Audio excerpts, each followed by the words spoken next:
Hello students, welcome back to our YouTube channel NCERT learners और मैं हूं गौरांग।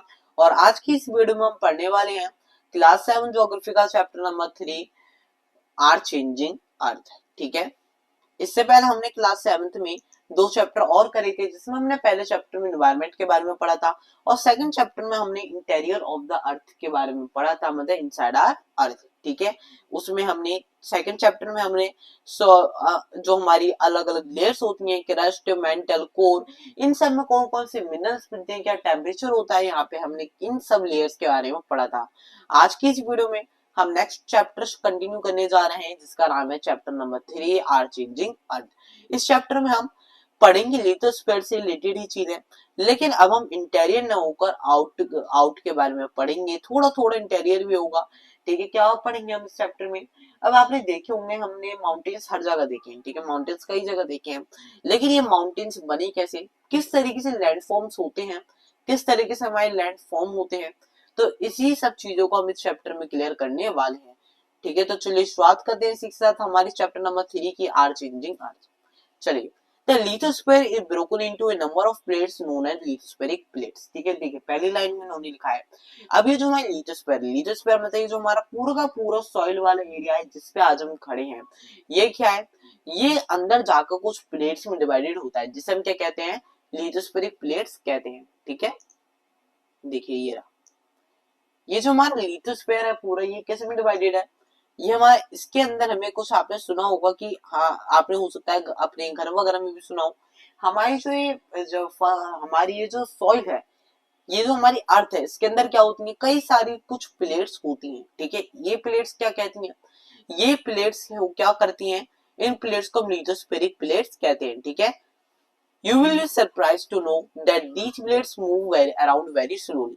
अब आप बहुत ज्यादा सरप्राइज होंगे ये जानकर कि ये जो आप प्लेट्स अभी पढ़ रहे हैं, लिथोस्फेरिक प्लेट्स जो आप अभी पढ़ रहे हैं, ये क्या करती हैं? थोड़े थोड़े बहुत धीरे धीरे कुछ कुछ टाइम में बहुत धीरे चलती रहती हैं। ठीक है, क्या करती हैं? मूव करती रहती हैं। Just a few millimetres at each year. ये क्या करती हैं? ये कुछ मिलीमीटर हर साल आगे बढ़ती रहती हैं। ठीक है, कभी कोई किधर जा रही है, कभी कोई किधर जा रही है। This is because of the movement of the मॉल्टन magma inside the अर्थ। अब ये क्यों मूव करती हैं? इसका भी एक रीजन है। ये इसलिए मूव करती हैं क्योंकि हमारी अर्थ के अंदर मॉल्टेन मैग्मा प्रेजेंट है। क्या है मॉल्टेन मैग्मा? जब हमारे वोल्केनो इरप्ट होते हैं तब भी तो मॉल्टेन मैग्मा ही बाहर आता है। तो ये उस मॉल्टेन मैग्मा की वजह से ही उसी पे क्या करती रहती हैं? प्लेट्स होती हैं हमारी लिथोस्फेरिक प्लेट्स, उसी के ऊपर मूव करती रहती हैं। The molten magma inside the earth moves in circular manner as shown in figure in this activity. देखिए आपको, अब ये जो हमारा मॉल्टेन मैग्मा होता है अर्थ के अंदर, ये क्या करता है? ये सर्कुलर मैनर में घूमता रहता है, मतलब गोल गोल घूमता रहता है, जैसे कि आपको इस एक्टिविटी में दिखाया है। ठीक है, इस एक्टिविटी को भी अभी पढ़ेंगे, पहले ये वाला पैराग्राफ भी कंप्लीट कर लेते हैं। The movement of these plates cause changes on the surface of the earth. अब ये जो मूवमेंट होते हैं इन प्लेट्स पर की, इन प्लेट्स की वजह से जो इन पर जो मूवमेंट्स होते हैं इन प्लेट्स के, वो क्या करते हैं? वो हमारे अर्थ के सरफेस पर कुछ ना कुछ चेंज करते रहते हैं। जैसे आपने देखा होगा, कई बार माउंटेन बन जाते हैं, कई बार प्लेट्यू वगैरह अचानक से बन जाते हैं। ठीक है, तो ये सब क्यों होते हैं? ये हमारी इन्हीं के मूवमेंट्स की वजह से होते हैं। कई बार क्या होता है, जब ये हमारी जो प्लेट्स होती हैं, जब ये एक दूसरे टकरा जाती हैं या फिर बहुत तेजी से आती हुई प्लेट एक दूसरे टकरा जाती है, तो बहुत तेजी से वाइब्रेशंस कॉज होती हैं, जिस वजह से क्या होता है? हमारी अर्थ का सरफेस क्या होता है? ऊपर नीचे हो जाता है। ठीक है, The earth movements are divided on the basis of the forces which cause them। ठीक है, अब ये जो अर्थ के कुछ मूवमेंट्स होते हैं, ये डिवाइड किस बेसिस पे किए जाते हैं? ये उन फोर्सेस पर डिवाइड किए जाते हैं, उन फोर्सेस के बेसिस पर जो उन्हें कॉज करते हैं। The forces which act in interior of the earth are called endogenic forces. ठीक है, उन वो फोर्सेस जो आपके अर्थ के अंदर से लगते हैं और आपके अर्थ के सरफेस में कुछ चेंजेस लाते हैं, उन्हें हम क्या कहते हैं? एंडोजेनिक फोर्सेस कहते हैं। ठीक है, and the forces that work on the surface of the, जो ऊपर से वर्क करते हैं, उन्हें हम क्या कहते हैं? Are called as exogenic forces. ठीक है, देखिए मतलब यहाँ पे इन्होंने कहा कुछ ऐसे फोर्सेस जो हमारी अर्थ के इंटीरियर में से लगते हैं। कैसे लगते हैं? हमारी अर्थ के इंटीरियर से, मतलब हमारी अर्थ के अंदर से वो फोर्सेस आते हैं और हमारी अर्थ के सरफेस में वो चेंजेस करते हैं, उन्हें हम क्या कहते हैं? Endogenic forces. ठीक है, ये आपकी मेन डेफिनेशंस हैं। और जो फोर्सेज हमारी अर्थ के ऊपर सरफेस से डायरेक्ट लगते हैं उन फोर्सेज को हम एक्सोजेनिक फोर्सेज कहते हैं। ठीक है, देखिए यहाँ पे आपको अर्थ मूवमेंट्स के बारे में बताया गया है। ठीक है, अर्थ मूवमेंट्स आपके एंडोजेनिक फोर्सेज हो और एक एक्सोजेनिक फोर्सेज हो। ठीक है, सडन फोर्सेज में हमारे एंडोजेनिक जो हमारी अर्थ के अंदर से लगते हैं, तो उनमें सडन फोर्स में जो अचानक से बहुत ज्यादा तबाही ला देते हैं वो अर्थक्वेक हो गया। ठीक है, वोल्केनो हो गया, लैंडस्लाइड हो गया। और अगर हम एंडोजेनिक फोर्सेज में थोड़ा धीरे वाली बात करें, ठीक है, डायस्ट्रिक फोर्स। ठीक है, सो ठीक है, अगर हम डिजास्टरिक फोर्सेज की बात करें तो उसमें हमारे बिल्डिंग माउंटेन्स आ जाते हैं। कई बार क्या होता है एंडोजेनिक फोर्सेस की वजह से माउंटेन्स बन जाते हैं बड़े बड़े, तो माउंटेन्स भी हमारे एंडोजेनिक फोर्सेस की वजह से बन जाती हैं। ठीक है, तो उसमें हमारे बिल्डिंग माउंटेन्स आ गए जो हमारे किस में आते हैं, डिजास्ट्रोफ। ठीक है, जो हमारे आ जाते हैं डिजास्टरिक फोर्सेज में। और दूसरे हमारे हो जाते हैं एक्सोजेनिक फोर्सेज। एक्सोजेनिक फोर्सेज में क्या होता है, ये हमारे इरोजनल और डिपोजिशनल की वजह से मीन बनते हैं। ठीक है, एक्सोजेनिक जो हमारी अर्थ के बाहर से लगते हैं उनमें हमारी रिवर, उनके जो कॉज होते हैं वो क्या होते हैं, रिवर की वजह से हमारे लैंडफॉर्म से बन जाते हैं, कई बार विंड की वजह से, सी वेव्स की वजह से, ग्लेशियर्स की वजह से। अभी आपको थोड़ा कम समझ में आएगा ये वाला टॉपिक एक्सोजेनिक फोर्सेज वाला, इसे भी हम अब जब हम चैप्टर में आगे बढ़ेंगे तब ये धीरे कर समझेंगे। ठीक है, एक ये हमारी एक्टिविटी थी, पहले इस एक्टिविटी को पढ़ लेते हैं। Take small coloured paper pellet and put it in a beaker half filled with water. ठीक है, अब आप एक स्मॉल कलर्ड पेपर लीजिए, पेपर पैलेट। ठीक है, और उसे एक बीकर में डालिए हाफ फिल्ड विद वाटर, जो आधा पानी से भरा हुआ। Place the beaker on A tripod stand and heat it. अब आप उस बीकर को एक ट्राइपॉड स्टैंड पर रखिए और उसे हीट करना शुरू कीजिए।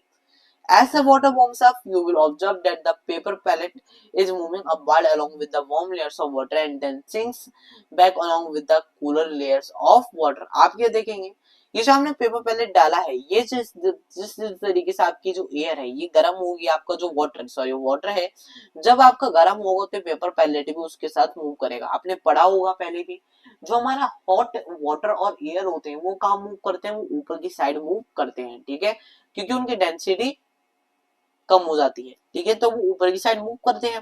तो जब ये ऊपर की साइड मूव करेंगे तो इसके साथ आपका पेपर का जो पैलेट है ये भी आपको ऊपर की साइड मूव करेगा, और साइड में से जब हमारा कूलर वाटर, ठीक है, यहाँ से जब नीचे पहुंचेगा, ठीक है, तो ये जो आपका पेपर का पैलेट है फिर ये कूल लेयर्स ऑफ वाटर के साथ नीचे आएगा। The molten magma inside the earth moves in a similar manner. और इसी तरीके से आपका मोल्टेन मैग्मा जो होता है हमारी अर्थ के अंदर, ये भी सिमिलर मैनर में ऊपर नीचे जाता रहता है। ठीक है, बीच में से ऊपर जाएगा फिर साइड में से नीचे आता है।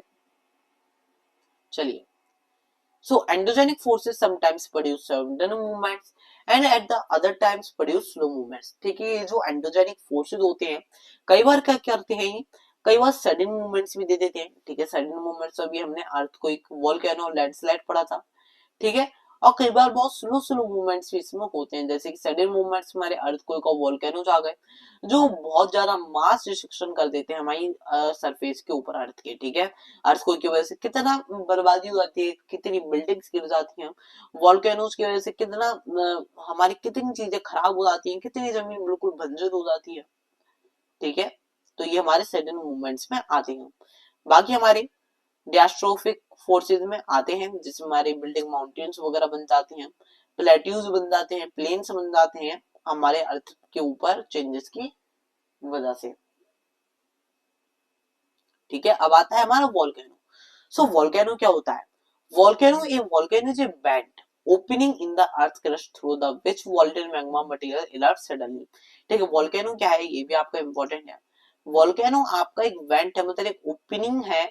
ठीक है, एक ओपनिंग है जो क्या करती है, जिससे हमारी अर्थ क्रस्ट कनेक्टेड रहती है। ठीक है, अर्थ क्रस्ट में से निकलती है और उसमें से हमारा मोल्टेन मैग्मा हमारी अर्थ के अंदर से बाहर आता है। कहां से बाहर आता है, हमारी अर्थ के बहुत अंदर से, क्रस्ट और मेंटल से बाहर आता है। ये क्या है, वोल्केनो एक ऐसी ओपनिंग होती है, देखिए यहाँ पे आपको फिगर में दिखाया गया है 3.2 ए वोल्केनो में।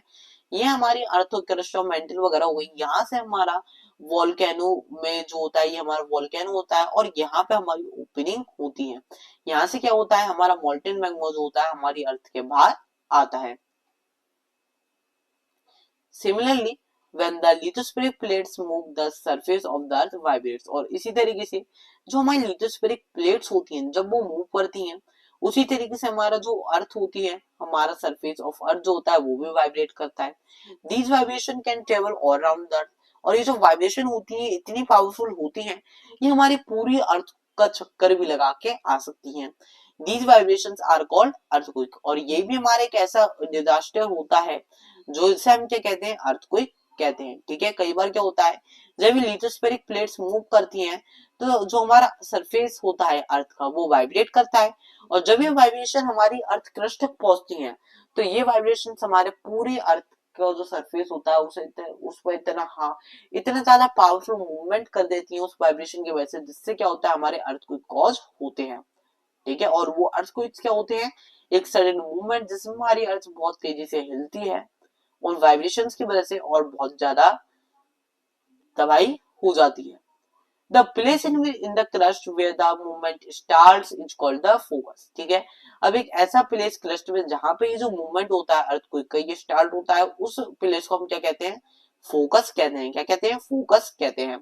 The place on which the surface the place on the surface above the focus is called the epicentre, और वो सरफेस जो फोकस के जस्ट ऊपर होता है, जो सबसे ज्यादा अफेक्टेड एरिया होता है, जो उसके जस्ट ऊपर होता है, उस फोकस के जहां पे अर्थक्वेक आया उसके जस्ट ऊपर वाले एरिया को हम क्या कहते हैं, एपिसेंटर कहते हैं। क्या कहते हैं, एपिसेंटर कहते हैं। Vibration travel throughout world from epicentre as waves. ठीक है, अभी जो एपिसेंटर होता है, जो हमारी फोकस के सबसे ऊपर वाला वो होता है, फोकस के सबसे ऊपर वाला पार्ट, वहां से क्या होता है, वहां से जब हमारी वाइब्रेशन ट्रेवल होती हैं तो वो ट्रेवल किस फॉर्म में होती है, वेव्स के फॉर्म में ट्रेवल होती है वो vibrations. Greatest damage is usually closest to the epicentre and the stand of the earthquake decreases away from the centre. ठीक है, और ये जो सबसे ज्यादा डैमेज कहां पे होता है, एपिसेंटर के पास होता है, जहां पे हमारा एपिसेंटर होता है, एपिसेंटर के जस्ट ऊपर और एपिसेंटर के आसपास बिल्कुल। और जितना हम एपिसेंटर से दूर चले आते हैं उतना ही वो जो मूवमेंट होता है, मतलब उतना ही वो जो डैमेज होता है वो कम होता रहता है, क्योंकि अर्थक्वेक भी उसी के साथ हमारा कम होता रहता है। देखिए, आपको figure 3.3 origin of an earthquake में दिखाया है। ये हमारे जैसे कि फोकस है, यहाँ पे हमारी दो प्लेट्स टकराई। ठीक है, यहाँ पे हमारी दो प्लेट्स टकराएंगे तो यहाँ पे क्या हुआ, हमारा बहुत तेजी से वाइब्रेशन फॉर्म हुई। जब वाइब्रेशन फॉर्म हुई तो ये देखिए आपको वाइब्रेशन दिखाएंगे। ठीक है, और इससे जस्ट ऊपर वाला ये वाला एरिया, ये क्या है, ये हमारा एपिसेंटर है, और इसके आसपास का जितना एरिया देखिए, इतना एरिया हमारा अफेक्ट होगा, और बाकी सब एरिया के साथ क्या हुआ, बाकी सब एरिया हमारा, जो हमारा जितना हम दूर जाते रहे इस फोकस से, एपिसेंटर से, उतना ही बाकी सब एरिया हमारा सही होता गया। ठीक है, वहां पर डैमेज कम से कम हुआ। देखिए, आपको इस वर्ल्ड ओरिजिन दिखाया है, ये जो हमारा एंडोजेनिक वर्ल्ड है, एंडो मतलब इनसाइड, ठीक है, और एक्सो मतलब आउटसाइड, और जेनिक का मतलब होता है हमारा ओरिजिन। ठीक है, सो इनसाइड जो हमारे जो एंडोजेनिक का यहाँ पे आपको मीनिंग दिखाया गया है, तो हमारा जो एंडोजेनिक वर्ल्ड है वो दो वर्ल्ड से मिलकर बना है, एंडोजेनिक, एंडो और जेनिक, और जो हमारा एक्सोजेनिक वर्ल्ड है वो एक्सो और जेनिक से मिलकर बना है, जिसमें हमारे जेनिक का मतलब है ओरिजिन, और एंडो का मतलब इनसाइड, और एक्सो का मतलब आउटसाइड। ठीक है, चलिए अब यहाँ पे हमें दो एक एक्टिविटी और दी है। Take a container and fill it with water and close it with the lid. अब आप एक कंटेनर लीजिए, उसे पानी से भर दीजिए और उसकी लिड बंद कर दीजिए। Put the water to boil, अब आप उसे फिर से गर्म होने के लिए रख दीजिए। Now put some peas, spoon and breads on the top of the lid, अब आप उस लिड के ऊपर कुछ पीस रख दीजिए, स्पून रख दीजिए, और बीट्स रख दीजिए उस लिड के ऊपर। व्हाट डिड यू नोटिस, अब आपने क्या नोटिस किया, as the water boils the lid begins to shake, जब वो आपका वाटर बॉईल होगा तो जो आपने उसके ऊपर लिड रखी थी वो शेक होने लग जाएगी। the things which you have put on the lid also vibrate, और जो थिंग्स आपने उसके ऊपर रखी वो भी वाइब्रेट करेंगी।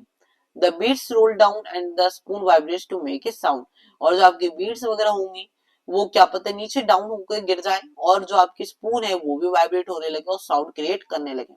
In the same manner the earth vibrates when an earthquake occurs. ठीक है, और यह आपको एक एग्जांपल दिखाया, जिस तरीके से आपने उस कंटेनर को गर्म होने के लिए उसमें पानी रखा, तो जिस तरीके से उसके ऊपर की लेट शेक हो रही थी, उसके ऊपर के सामान ऊपर नीचे गिर रहे थे, उसी की तरह हमारी हमारी अर्थ होती है, जिसमें हमारे ऊपर जो हमारी अर्थ के सरफेस पर कई चीजें क्या होती हैं, ऊपर नीचे होने की वजह से टूट जाती हैं, खराब हो जाती हैं, गिर पड़ती हैं और हमारी अर्थ बहुत तेज तेज वाइब्रेट होने लगती है। ठीक है, अब आपको यहाँ पर कुछ फैक्ट्स दिखा बताया गया डू यू नो बॉक्स में, इसे भी पढ़ लेते हैं इस ब्लू बॉक्स को। There are 3 types of earthquake waves. ठीक है, मेनली यहाँ पर हमारी कितने टाइप्स की अर्थक्वेक वेव्स होती है? 3 टाइप्स की। एक होती है हमारी पी वेव्स या फिर लॉन्गिट्यूडिनल वेव्स। कौन सी? पी वेव्स या फिर लॉन्गिट्यूडिनल वेव्स। दूसरी हमारी होती है एस वेव्स और ट्रांसवर्स वेव्स। कौन सी? एस वेव्स और ट्रांसवर्स वेव्स। ये आपको याद रखनी है, बहुत इंपॉर्टेंट है, ये आपको लिखने के लिए आ सकता है पेपर में। ठीक है, इसे अंडरलाइन करिए। ओके, और एक आपकी होती है एल वेव्स और सरफेस वेव्स। तीसरी वेव्स को हम क्या कहते हैं? एल वेव्स या फिर surface waves. Try to find out the properties of these waves from an encyclopaedia. आप इन अलग अलग वेव्स की प्रॉपर्टीज ढूंढने की कोशिश कीजिएगा अपने घर पर एनसाइक्लोपीडिया से। ठीक है, चलिए आगे बढ़ते हैं। अब हमारा वापस अपने टॉपिक की तरफ बढ़ते हैं। All thought earthquakes can not be predicted. ठीक है, अब ये जो हमारे अर्थक्वेक्स होते हैं हमें प्रेडिक्ट नहीं कर सकते, हम नहीं जान सकते कि कब हो जाए हमारे अर्थक्वेक्स। ये Thus, the impact can certainly be minimized if we prepared beforehand. लेकिन हाँ, हम इसके इम्पैक्ट को, जो नुकसान होगा, हम उसे कम कर सकते हैं अगर हम पहले से थोड़ा प्रिपेयर रहें। Some common earthquake prediction methods adopted locally by people include studying animal behavior. Fish in the ponds get aggravated. Snakes come to the surface. ठीक है, अब कुछ कॉमन अर्थक्वेक के हम प्रेडिक्शन लगा सकते हैं। कुछ ऐसे मेथड्स हैं जो पीपल लोकली कर लेते हैं। ठीक है, कई बार एनिमल बिहेवियर में कुछ चेंजेस आते हैं जब अर्थक्वेक आने से पहले। कई बार एनिमल्स को पहले ही पता चल जाता है, आपने सुना भी होगा, एनिमल्स को बहुत पहले ही पता चल जाता है, तो लोग प्रेडिक्ट कर लेते हैं थोड़ा बहुत। कई बार एनिमल के बिहेवियर को देखकर जब जो फिश होते हैं पॉन्ड से वो एगिटेटेड होने लगे, ठीक है, एजिटेटेड, या फिर स्नेक्स जो हैं वो हमारे सरफेस पर आकर बाहर आके अचानक से आने लगे। ठीक है, और ये आपको देखिए डिस्ट्रक्शन दिखाया है इस इमेज में, किस तरीके से एक अर्थक्वेक की वजह से गुजरात में कितना ज्यादा डिस्ट्रक्शन कॉज हुआ है। ठीक है, देखिए अब हमारे पास ये अर्थक्वेक के ऊपर एक छोटी सी केस स्टडी। ठीक है, अर्थक्वेक की केस स्टडी, इसे भी एक बार पढ़ लेते हैं। अर्थक्वेक हिट्सबुश। ठीक है, ये अर्थक्वेक के बारे में है जब ये बुश की जगह की है। A massive earthquake measuring 6.9 on Richter scale hit Bush town on 26 जनवरी 2001। ठीक है, 2001 की बात है जब एक बहुत ही हार्मफुल, मतलब बहुत ही डिस्ट्रक्टिव अर्थक्वेक हमारा 6.9 मेजर करते हुए रिचर स्केल पर किसे हिट किया था? बुश टाउन को हिट किया था 26 जनवरी को 2001 पर। ठीक है, school was affected, at least 971 students, 31 teachers are feared to have lost their lives following the collapse of school buildings. School की वगैरह की बिल्डिंग्स गिरने की वजह से 971 स्टूडेंट्स और 31 टीचर्स, मिनिमम बता रहे हैं आपको, एटलीस्ट इतने टीचर्स और इतने स्टूडेंट्स क्या हो गए? हमारे डाइट हो गए। ठीक है, और कई सिटी में फायर लग गई, hundreds of fire started, charcoal cookers over tent. जब अर्थक्वेक आया तो सारे के सारे चारकोल्स के जो कुकर्स वगैरह थे वो सब ओवर टेंट वगैरह हो गए, तो उससे हजारों जगह फायर लग गई। Energy declared as a quake zone. और इस चक्कर में क्या हुआ, जो हमारे जो प्रेसिडेंट थे वहां पे उन्होंने क्या डिक्लेयर कर दिया, वहां पे स्टेट ऑफ इमरजेंसी वो जगह पर वहां पे उन्होंने डिक्लेयर कर दिया। ठीक है, देखिए मतलब यहाँ पे आपको बेसिकली केस स्टडी से ये बताने की कोशिश की है कि अर्थक्वेक कितना ज्यादा आपका डिस्ट्रक्शन कॉज कर सकता है। ठीक है, चलिए आगे पढ़ते हैं। अब यहाँ पे मैं फिर से एक एक्टिविटी दी है, read the earthquake case study given in the form of headlines that appeared in the newspapers after the quake. ठीक है, अब आप इस अर्थक्वेक की केस स्टडी सब ने अभी भी पढ़ा, इन्होंने इसी पढ़ने के लिए कहा है, और इन्होंने कहा है इन इवेंट्स को आप राइटिंग सीक्वेंस में अरेंज कीजिए इनके हैपनिंग से। Imagine if a quick suddenly shook in the middle of the school day, where would you go to safe for your safety. ठीक है, इन्होंने क्या कहा, अब आप मान लीजिए आपके स्कूल वगैरह में अचानक से अर्थक्वेक आ जाए आपके स्कूल के आसपास एरिया में, तब आप क्या करने के लिए सोचेंगे, आप क्या करेंगे? तो आपको यहाँ पे कुछ प्रिकॉशंस में बताए गए हैं अर्थक्वेक से बचने के लिए, से भी पढ़ लेते हैं। Earthquake preparedness. ठीक है, where to take shelter during an earthquake, अब आप कहाँ शेल्टर लें, कहाँ पे बचकर रहें अर्थक्वेक के समय। सेफ स्पॉट होना चाहिए, अंडर ए किचन काउंटर, टेबल और desk against A and table corner और वॉल, आप कहाँ रह सकते हैं, आप किचन काउंटर वगैरह में जा सकते हैं, टेबल पे, डेस्क पे, या फिर किसी भी एक इनसाइड कॉर्नर पे वॉल्स के साइड में आप बिल्कुल खड़ा हो सकते हैं, ठीक है, जो बिल्कुल आपका टिकाऊ एरिया हो, वहां पे मतलब सही एरिया हो, ठीक है। Stay away from fireplaces, areas around chimneys, windows या shutter including mirrors and picture frames, ठीक है, आप ऐसे एरिया से दूर रहिए जहां पर फायर हो सकती हो, चिमनीज से, विंडोज से, और आपके ऐसे एरिया से भी जहां पे आपके मिरर्स वगैरह पिक्चर्स वगैरह के फ्रेम हो, और प्रिपेयर रहिए पहले से, spread awareness amongst your friends and family members and face any disaster confident हो, हर डिजास्टर को आप कॉन्फिडेंटली फेस करें, तो आपको आपके सेफ रहने के चांसेस ज्यादा हो सकते हैं, ठीक है। अब देखिए आपको डू यू नो बॉक्स, एक और दिया है ब्लू बॉक्स, इसी भी फैक्ट को पढ़ लेते हैं। An earthquake is measured with a machine called seismograph, ठीक है, ये जो हमारा अर्थक्वेक होता है, हम इसे किस चीज की मदद से मेजर करते हैं, हम इसे मेजर करते हैं एक मशीन की मदद से, जिसे हम क्या कहते हैं, सेismograph, ठीक है। The magnitude of earthquake is measured on the Richter scale, अब ये जो आपका मैग्नीट्यूड होता है इसका अर्थक्वेक का, इसे हम किस पे मेजर करते हैं, रिचर स्केल पर मेजर करते हैं। एन अर्थक्वेक ऑफ 2.0 और less can be felt only little, ठीक है, अगर हम बात करें अर्थक्वेक की, तो जो आपका रिचर स्केल पर 2.0 मेजर हुआ हो, ठीक है, या फिर उससे भी कम हो, वो आपको बहुत हल्का फुल्का ही महसूस हो पाता है, ज्यादा फील नहीं होता, बहुत ही हल्का सा होता है वो।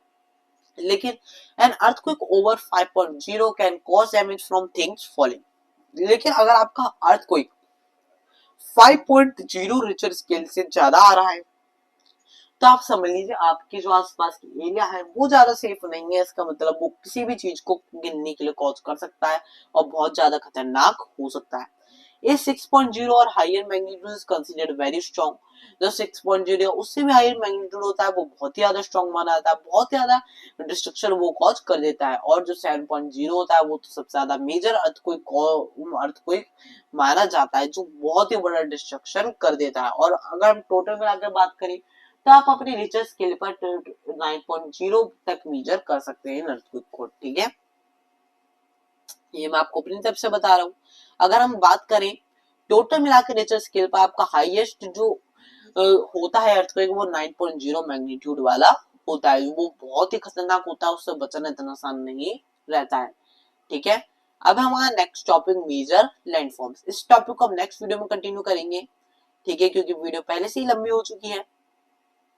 मेजर लैंडफॉर्म्स, इसमें हम, जो मैंने आपको चैप्टर की स्टार्टिंग में बताया था, किस तरीके से हमारे अलग अलग लैंडफॉर्म होते हैं, मेनली हम इसमें पढ़ेंगे एक्सोजेनिक फोर्सेज के बारे में, एक्सोजेनिक फोर्सेज की वजह से हमारे किस तरीके से मेजर लैंडफॉर्म्स होते हैं, ठीक है, तो हम इस टॉपिक में इन्हीं सब टॉपिक्स को कवर करेंगे। तो मिलते हैं नेक्स्ट वीडियो में नेक्स्ट टॉपिक के साथ, मेजर लैंडफॉर्म्स।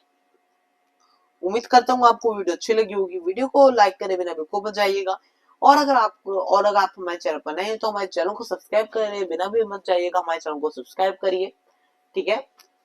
और मिलते हैं नेक्स्ट वीडियो में नेक्स्ट टॉपिक के साथ, पार्ट 2 का लिंक आपको डिस्क्रिप्शन बॉक्स में मिल जाएगा, साथ ही साथ हमारे चैनल पे इसी आप वीडियो को देख सकेंगे, जहां पे आपको हमारी क्लास 6 to 12 की सारी वीडियो अवेलेबल मिलेंगी। So thank you for watching our